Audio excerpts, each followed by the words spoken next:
post ni Mr. Bobby Tiglao o Rigoberto Tiglao, ang columnist ng Manila Times. Ito, I received, sabi niya, via Viber, this photo of a Beverly Hills police record supervisor reporting on Mr. Tantoco's death and persons who were with him when police arrived. Lisa Araneta Marcos was one. I also checked if there was such a record supervisor. There is. The palace spokesperson who denied this should explain. Matatanda na natin, tinawag ni Jose Claire Castro na fake news si BP Sara nung binanggit ni BP Sara tungkol sa police report na ito. O ito na, kumakalat na ang police report. Basahin natin ang police report ha. O ang nakaperma is, sandali ha.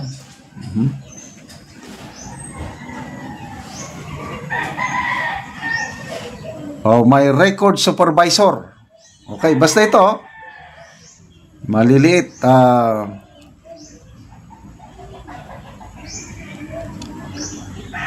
Okay.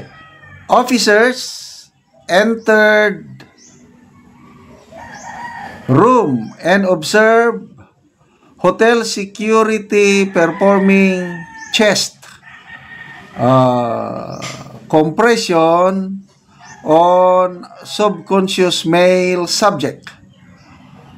Officer took over with life-saving measures, and subject was pronounced deceased as of, yan, may oras, by paramedic, and the cause is initially suspended to be drug overdose. Where powder suspected to be coke was seen scattered on tables and on the floor. Companions of the victim were summoned to BHPD for questioning, and they were Dina Arroyo Tantoco, Lisa Araneta Marcos, and Alexa Maro. Yan. Kasama po ang pangalan Lisa Araneta Marcos sa police report. Okay. So ito yung mga Donna Kersey. Ito yung mga Donna Kersey. Ito yung mga nag-report. Okay. Anyway. Yan. Post ito ni Mr. Rigoberto Tiglao. Nandun ang pangalan ng Lisa Araneta Marcos. Okay, so hinihingi ni Mr. Rigoberto Tiglao na mag-explain yung spokesperson na nag-deny. Hindi daw ito totoo. Magbasa tayo sa mga comments ha. Claro, you are a liar and you will teach others. You are fake disbarment. Next. Proverbs, B-share, sabi, Proverbs 12:19 states, truthful lips endure forever, but a lying tongue only for a moment. Chris, stop. Kaigit si Auntie Claire, labas naglam. John Bay, unsa pa ang i-deny, ani? Alvin Giam, is that the end of it, or is the investigation still ongoing on the other individuals at the incident for violation of other laws like possession?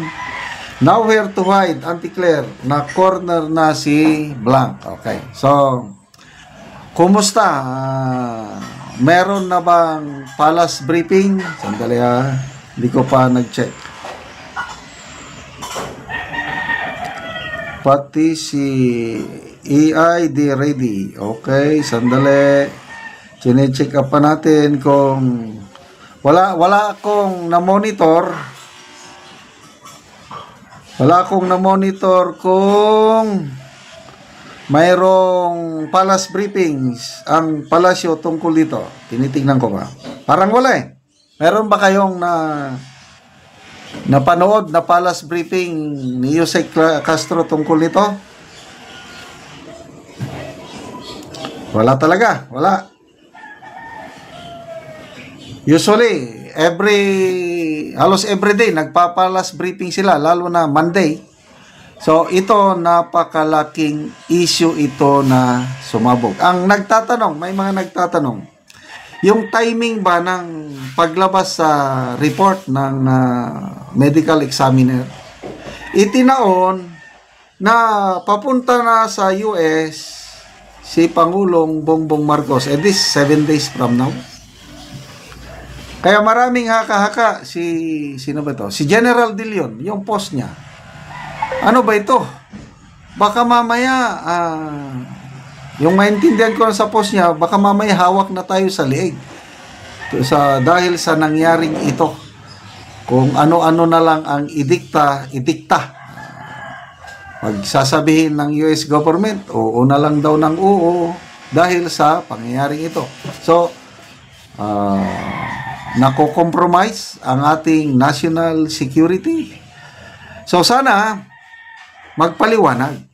Katulad noon issue kay Defense Secretary Gilbert Chodoro, lumabas sa Manila Times na European citizen siya. Mayroon siyang Maltese passport o Malta yung bansa. Mabilis na sumagot ang DND na yung Maltese passport na yon na isurrender noong 2021 bago siya tumakbo na senador ba noong 2022. Yeah. Na isurrender na. At bago siya ma-confirm noong 2023 na pag-usapan na rin yan. Yan. Dapat ganon kabilis sumagot. Napakaganda yung ginawa ng DND para masettle once and for all ang issue. Ito naman, I don't know kung anong approach ng Malacanang dito. Bakit hanggang ngayon wala pang palace press briefing tungkol? Tatahimik na lang ba sila? O lalong magtatanong ang taong bayan. Kaya, subaybayan po natin ito. Ito, padala nila sa akin ito. News 5 post, Senator Marcos sa pagkamatay ni Tantoco. Hinikayat ni Senator Amy Marcos ang palasyo na magsumiti ng isang komprehensibong report tungkol sa pagkamatay ng negosyanteng si Paulo Tantoco at sa posibleng pagkakasangkot umano ni First Lady Lisa Araneta Marcos at ng iba pang government officials dito. Kasunod ito ng report na pumanaw si Tantoco dahil sa umano'y coke effects. Alam nyo na yung coke, ha? May mga kumakalat na ulat na bahagi umano si Tantoco sa entourage ni First Lady noong nagpunta siya sa Los Angeles. Dahil dito, posibleng may kaalaman umano ang First Lady sa insidente.